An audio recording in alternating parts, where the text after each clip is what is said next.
Muy buenas tardes.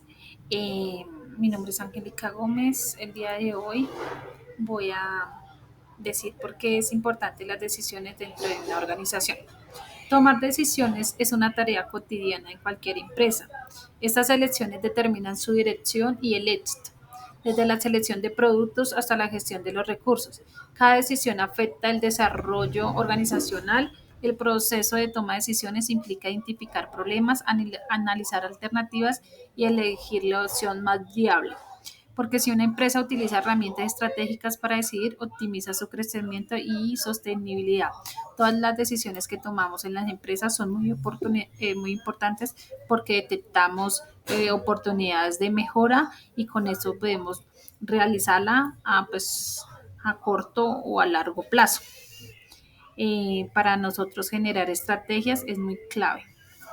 Gracias.